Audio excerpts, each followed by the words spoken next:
जय हिंद साथियों। मैं मंटू, आप सबों का मैं अपने YouTube channel Mantu real world में बहुत बहुत स्वागत करता हूं।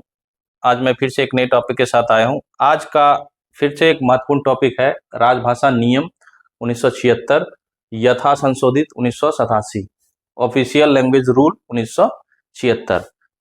देखते हैं कुछ इंपॉर्टेंट पॉइंट्स, उसके बाद नियम पे आएंगे। पहला पॉइंट है, कहता है इसमें कुल नियम जो है 12 है। इसमें कुल नियम 12 है। दूसरा पॉइंट कहता है इस नियम को दिनांक 17/7/1976 को लागू किया गया था, मतलब 17 जुलाई 1976 को लागू किया गया था। अगला पॉइंट है इस नियम में 3 बार संशोधन हो चुका है। इस नियम में 3 बार संशोधन हो चुका है। जो पहला संशोधन 1987, दूसरा है 2007 और तीसरा है 2011 को।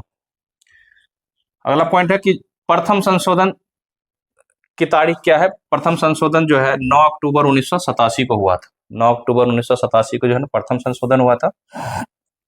फिर अगला पॉइंट है कि राजभाषा अधिनियम 1963 की धारा 3 की उपधारा 4 के साथ पठित धारा 8 द्वारा, धारा 8 मतलब राजभाषा अधिनियम की धारा 8 द्वारा प्रदत्त शक्तियों का प्रयोग करते हुए केंद्र सरकार द्वारा राजभाषा नियम 1976 बनाया गया। अब नियम 1 देखते हैं। नियम 1 कहता है संक्षिप्त नाम विस्तार और प्रारंभ। संक्षिप्त नाम विस्तार और प्रारंभ। एक कहता है कि इन नियमों का संक्षिप्त नाम राजभाषा नियम 1976 है। राजभाषा नियम 1976 है। फिर बी कहता है इसका विस्तार तमिलनाडु राज्य के सिवाय संपूर्ण भारत में है। इसका विस्तार जो है तमिलनाडु को छोड़कर, राजभाषा नियम का जो विस्तार है तमिलनाडु राज्य को छोड़कर संपूर्ण भारत में है। और राजभाषा अधिनियम में जो है धारा 6 और धारा 7 जो है आपका जम्मू कश्मीर राज्य को छोड़कर बाकी पूरे भारत में है, वो ध्यान रखिएगा। सी कहता है ये राजपत्र में प्रकाशन की तारीख को प्रवृत्त होंगे। ये राजपत्र में प्रकाशन की तारीख को प्रवृत्त मतलब लागू होंगे। अब नियम 2 देखते हैं। नियम 2 में परिभाषा है। परिभाषाएं 2 के एम कहता है अधिनियम। अधिनियम से तात्पर्य है राजभाषा अधिनियम 1963। 2 के बी में है केंद्र सरकार का कार्यालय। केंद्र सरकार के कार्यालय से तात्पर्य है कि कोई मंत्रालय, विभाग या कार्यालय।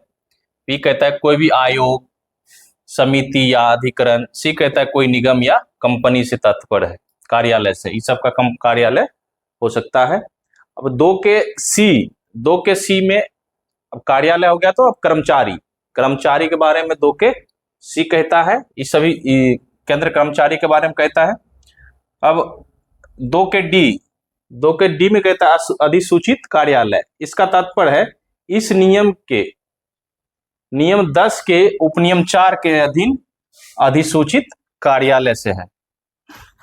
इस नियम 10 के उपनियम 4 के अधीन अधिसूचित कार्यालय से है 2 के डी में। अब 2 के ई में देखते हैं हिंदी में प्रवीणता। हिंदी में प्रवीणता से मतलब है जो नियम 9 में कहा गया है उससे सब उपबंधित है। अब 2 के एफ में कहता है क्षेत्र को, जो रीजन ए होता है, जो 3 रीजन में बांटा गया क ख ग और एबीसी में, वो 2 के एफ में कहता है क्षेत्र को रीजन ए के बारे में। जैसे रीजन ए के बारे में कौन सा राज्य या केंद्र शासित प्रदेश आता है, बिहार, झारखंड, उत्तर प्रदेश, उत्तराखंड, हरियाणा, हिमाचल प्रदेश,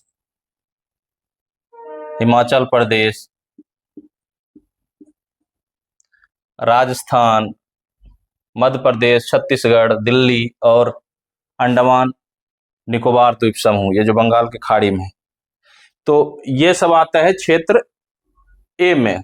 रीजन क में जो है ये राज्य और केंद्र शासित प्रदेश आता है। अब 2 के जी में है क्षेत्र ख। रीजन बी के अंतर्गत देखिए कौन सा राज्य और केंद्र शासित प्रदेश आता है। गुजरात आता है, महाराष्ट्र आता है, पंजाब आता है, केंद्र शासित प्रदेश में चंडीगढ़ आता है, और दमन और द्वीप और दादर व नगर हवेली आता है, ये रीजन बी में आता है। 2 के एच कहता है आपका क्षेत्र गो। रीजन सी के बारे में। क्षेत्र कहता है इसका, क्षेत्र ए और क्षेत्र बी को छोड़कर, जो क्षेत्र ए और क्षेत्र बी को छोड़कर, इस सबों को छोड़कर वो राज्य और केंद्र शासित प्रदेश होगा।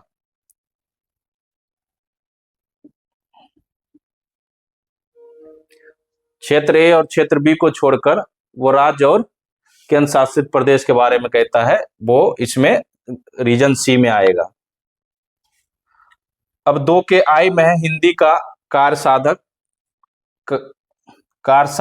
ज्ञान। 2 के आई में हिंदी का कार्य साधक ज्ञान के बारे में कहता है। अब हम लोग देखते हैं नियम 3। अब नियम 3 देखते हैं। नियम 3 कहता है राज्य आदि तथा केंद्र सरकार के कार्यालयों से भिन्न कार्यालय के साथ पत्र आदि। राज्यों आदि तथा केंद्र सरकार के कार्यालयों से भिन्न कार्यालय के साथ पत्र आदि। जो राज्य का कार्यालय है या केंद्र सरकार के कार्यालय से भिन्न कार्यालय जो होगा, दूसरा कोई कार्यालय, उसके बीच जो है पत्राचार कैसे होगा देखते हैं। कहता है क्षेत्र क और क्षेत्र ख में हिंदी और अंग्रेजी दोनों में पत्राचार कर सकता है। क्षेत्र क और क्षेत्र ख में हिंदी और अंग्रेजी दोनों में पत्राचार कर सकते हैं। और क्षेत्र ग में सिर्फ अंग्रेजी में पत्राचार कर सकते हैं। जो क और ख क्षेत्र होगा, हिंदी और अंग्रेजी दोनों में पत्राचार कर सकते हैं। और जो अगर क्षेत्र ग का है कार्यालय, उसमें जो है ना सिर्फ अंग्रेजी में पत्राचार कर सकते हैं। अब नियम 4 देखते हैं। नियम 4 कहता है केंद्र सरकार के कार्यालयों के बीच पत्राचार। केंद्र सरकार के कार्यालय जो है उसके बीच जो पत्राचार जो होगा आपका हिंदी और अंग्रेजी में होगा। केंद्र सरकार के जो कार्यालय है उसके बीच जो पत्राचार होगा हिंदी और अंग्रेजी दोनों में हो सकता है। आप नियम 5 देखते हैं। नियम 5 कहता है हिंदी में प्राप्त पत्र आदि का उत्तर। हिंदी में जो पत्र प्राप्त होता है उसका उत्तर जो है किस भाषा में दिया जाएगा, तो कहता है हिंदी में प्राप्त पत्र आदि का उत्तर हिंदी में ही दिए जाएंगे। अगर हिंदी में प्राप्त जो पत्र हुआ है उसका उत्तर भी, जवाब भी आपको हिंदी में दिया जाएगा। ये नियम 5 कहता है। नियम 5 काफी इंपॉर्टेंट है, कई बार पूछ भी चुका है, ये विशेष रूप से आप ध्यान रखिएगा। इसे 12 नियम इंपॉर्टेंट है, 12 नियम आपको याद रखना है, लेकिन जो इंपॉर्टेंट है आपका 5, ये कई बार रिपीट हो चुका है। नियम 5 और नियम 6 देखते हैं। अब नियम 6 कहता है हिंदी और अंग्रेजी दोनों का प्रयोग। नियम 6 कहता है हिंदी और अंग्रेजी दोनों का प्रयोग जो है देखते हैं। इसमें कहता है राजभाषा अधिनियम 1963, जो राजभाषा अधिनियम 1963 है कि धारा 3 की उपधारा 3, धारा 3 की उपधारा 3 के तहत जो भी दस्तावेज आते हैं वह हिंदी और अंग्रेजी में होंगे। जो अधिनियम में दिया गया है धारा 3 का उपधारा 3 में कि कोई भी दस्तावेज जो होगा वो आपका हिंदी और अंग्रेजी में होगा। साथ ही साथ यह भी बताता है कि संबंधित अधिकारी यह भी ख्याल या ध्यान रखेगा कि दस्तावेज हिंदी और अंग्रेजी में छपा है या नहीं है। संबंधित जो अधिकारी इस बात का भी ध्यान रखता है कि उस हिंदी और अंग्रेजी भाषा में कोई भी जो है दस्तावेज छप रहा है या नहीं रहा है, उसका भी विशेष रूप से ध्यान कौन करेगा, संबंधित अधिकारी कहेगा। हिंदी और अंग्रेजी में दोनों भाषा का प्रयोग जो है नियम 6 आप देख लिए। ये आपका राजभाषा अधिनियम 1963 की धारा 3 की उपधारा 3 में भी यही बात कहता है, हिंदी और अंग्रेजी में होगा दस्तावेज। अब नियम 7 देखते हैं। नियम 7 कहता है आवेदन अभ्यावेदन आदि। आवेदन अभ्यावेदन आदि ये भी इंपॉर्टेंट है आपका नियम। कहता है अगर कोई अपना आवेदन या अभ्यावेदन हिंदी में देना चाहता है तो हिंदी में दे, या अंग्रेजी में देना चाहता है तो अंग्रेजी में दे। अगर कोई व्यक्ति है जो अपना आवेदन या अभ्यावेदन हिंदी में देना चाहता है तो वो हिंदी में दे सकता है, अंग्रेजी में देना चाहता है तो वो अंग्रेजी में दे सकता है। ठीक है। कहता है अगर कोई चीज विशेष रूप से, अगर कोई चीज जो है विशेष रूप से अगर हिंदी में है, जिसके लिए आदेश ही हो कि नहीं आपको हिंदी में देना है, विशेष रूप से, तो उसका आवेदन या अभ्यावेदन हिंदी में ही करना पड़ेगा। ये आपका नियम 7 कहता है। नियम 7, नियम 6, नियम 5, नियम 4, नियम 3, ये 12 नियम इंपॉर्टेंट है। जैसे आपका राजभाषा अधिनियम में 9 धारा इंपॉर्टेंट है, और इसी तरह राजभाषा नियम में 12 नियम इंपॉर्टेंट है। आप विशेष रूप से 12 नियम का भी याद रखिएगा, किसी से भी क्वेश्चन पूछा जा सकता है। अब देखते हैं नियम 8। अब नियम 8 देखते हैं। नियम 8 कहता है केंद्र सरकार के कार्यालयों में टिप्पणियां या नोटिंग का लिखा जाना। तथा हिंदी और अंग्रेजी जो कार्यसाधक जिस भाषा में उसकी पकड़ है उस भाषा में टिप्पणी लिख सकता है, चाहे हिंदी में हो या अंग्रेजी में हो। इसमें यह भी हिदायत दी गई है कि कोई भी आपको दबाव नहीं डाल सकता कि आप हिंदी में क्यों लिखकर लाए या अंग्रेजी में लिखकर क्यों लाएं। जो टिप्पणी है, आप जिस भाषा हिंदी या अंग्रेजी में सहज है उस भाषा में आप टिप्पण लिख सकते हैं। लेकिन कुछ ऐसे विशेष टिप्पणी हैं जो है जिसे आप सिर्फ हिंदी में लिख सकते हैं या सिर्फ अंग्रेजी में लिख सकते हैं। वो इसको तय कौन करता है कि सिर्फ अंग्रेजी या सिर्फ हिंदी में लिखना है? तो वो शासित कॉम्पिटेंट अधिकारी जो होगा वो तय करेगा। ये तय करेंगे कि कौन सा टिप्पणों को सिर्फ हिंदी, कौन सा टिप्पण सिर्फ हिंदी में रहेगा या सिर्फ अंग्रेजी में रहेगा। तो ये नियम 8 खत्म हुआ। अब नियम 9 देखते हैं। नियम 9 कहता है हिंदी में प्रवीणता। हिंदी में प्रवीणता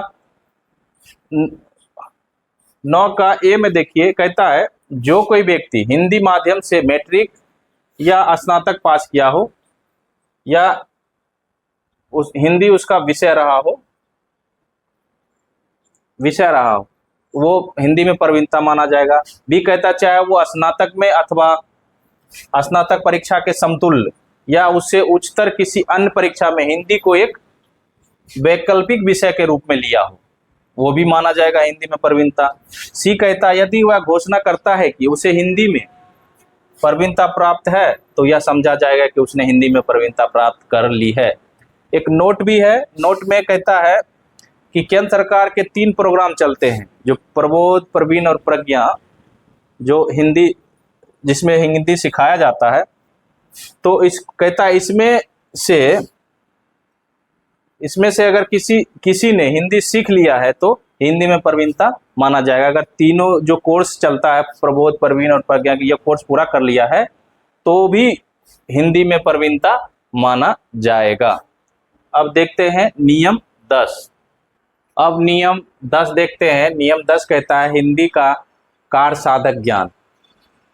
10 के उपनियम 1 में कहता है कि किसी कर्मचारी ने मैट्रिक परीक्षा उत्तीर्ण की हो या उसके समतुल्य कोई परीक्षा हिंदी माध्यम से की हो या उससे उच्चतर परीक्षा हिंदी विषय के साथ की हो, उत्तीर्ण की हो, तो वो जो है ना हिंदी का कार्यसाधक ज्ञान माना जाएगा। या इसी में फिर कहता है कि केंद्र सरकार की हिंदी परीक्षा योजना के तहत जो परीक्षा उत्तीर्ण कर लिया हो उसको भी माना जाएगा हिंदी का कार्यसाधक ज्ञान।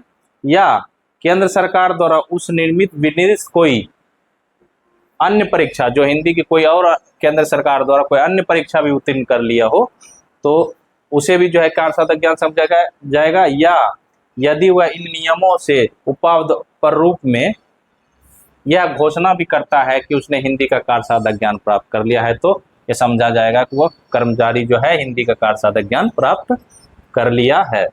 अब उपनियम 2 कहता है यदि किसी केंद्रीय सरकार के कार्यालय में, केंद्र सरकार के कार्यालय में कार्य करने वाले कर्मचारियों में से, कार्य करने वाले कर्मचारियों में से 80% ने हिंदी का ऐसा ज्ञान प्राप्त कर लिया है तो उस कार्यालय के कर्मचारी के बारे में यह समझा जाएगा कि उन्हें हिंदी का कार्यसाधक ज्ञान प्राप्त कर लिया है। अब उपनियम 3 कहता है कि केंद्र सरकार या केंद्रीय सरकार द्वारा इस विनिर्दिष्ट कोई अधिकारी यह अवधारित कर सकता है कि केंद्र सरकार के किसी कार्यालय के कर्मचारियों ने हिंदी का कार्य साधक ज्ञान प्राप्त कर लिया है या नहीं है। ये आपका उपनियम 3 कहता है कि केंद्र सरकार या केंद्र सरकार द्वारा निर्मित विनिष्ठ कोई अधिकारी है, यह अवधारित कर सकता है कि केंद्र सरकार के किसी कार्यालय के कर्मचारियों ने हिंदी का कार्य साधक ज्ञान प्राप्त किया या नहीं किया है। ये अब उपनियम 4 कहता है कि केंद्र सरकार के जिन जिन कार्यालयों में कर्मचारियों ने हिंदी का कार्य साधक ज्ञान प्राप्त कर लिया है, जिन जिन कार्यालयों में कर्मचारियों ने हिंदी का कार्य साधक ज्ञान प्राप्त कर लिया है, तो उन कार्यालयों के नाम राजपत्र में अधिसूचित किए जाएंगे। कार्यालयों के नाम राजपत्र में अधिसूचित किए जाएंगे। यदि किसी, और यहाँ एक बात जान लीजिए कि 80% अगर जिस कार्यालय में हिंदी का कार्य साधक जिसको ज्ञान प्राप्त है, उस कार्यालय को जो है ना अधिसूचित कार्यालय कहा जाता है। 80% या उससे अधिक, लेकिन 80% से जैसे कम हो जाएगा तो वो होता है अधिसूचित कार्यालय नहीं। फिर कहता है यदि किसी अधिसूचित कार्यालय, वही अधिसूचित कार्यालय है जिसमें कि 80% कर्मचारी हिंदी जानता है या हिंदी में काम करता है, उसको अधिसूचित कार्यालय कहेंगे। फिर कहता है अधिसूचित कार्यालय में काम करने वाले कर्मचारियों की संख्या 80% से कम हो जाती है। जैसे ही 80% से कम हो जाती है तो वह राजपत्र में अधिसूचना द्वारा घोषित कर सकती है कि उक्त कार्यालय उस तारीख से अधिसूचित कार्यालय नहीं रह जाएगा। मतलब जब 80% से कम किसी कार्यालय में कर्मचारियों की संख्या हिंदी में क्या कहते हैं कार्य साधक ज्ञान वाला जो है कम हो जाएगा, तो वह कार्यालय जो है ना अधिसूचित कार्यालय नहीं रह जाएगा। जिस दिन से जो है ना ऐसा 80% से कम होता है, उस तारीख से वह अधिसूचित कार्यालय नहीं रह जाएगा। ये आपका नियम जो है 10 समाप्त होता है और बहुत ही इंपॉर्टेंट नियम है। आप ये चारों पॉइंट्स जो है विशेष रूप से ध्यान रखिएगा। इसमें वही है 80% और 80% से अधिक है तो अधिसूचित कार्यालय कहा जाएगा। कर्मचारी जिसने 80% या 80% से अधिक जो है ना हिंदी में कार्य करता है, तो वो कार्यालय जो है अधिसूचित कार्यालय कहलाए। जैसे 80% से कम हुआ तो वो अधिसूचित कार्यालय नहीं रह जाएगा, उसी तारीख से, जिस तारीख को कम होता है उसी तारीख से नहीं रह जाएगा। तो ये नियम 10 समाप्त होता है। अब नियम 11 देखते हैं। अब नियम 11 देखते हैं। नियम 11 कहता है मैनुअल, संहिताएं, प्रक्रिया संबंधी अन्य साहित्य, लेखन सामग्री आदि के बारे में कहता है। एक कहता है इसका 11 का एक, केंद्र सरकार के कार्यालयों से संबंधित सभी मैनुअल, संहिताएं और प्रक्रिया संबंधी अन्य साहित्य को हिंदी और अंग्रेजी में द्विभाषिक रूप में प्रकाशित किया जाएगा। ये सब जो है मैनुअल, संहिताएं या अन्य प्रक्रिया संबंधी अन्य साहित्य जो है हिंदी और अंग्रेजी द्विभाषिक रूप में प्रकाशित किए जाएंगे। ये आप ध्यान रखिएगा नियम 11 के तहत।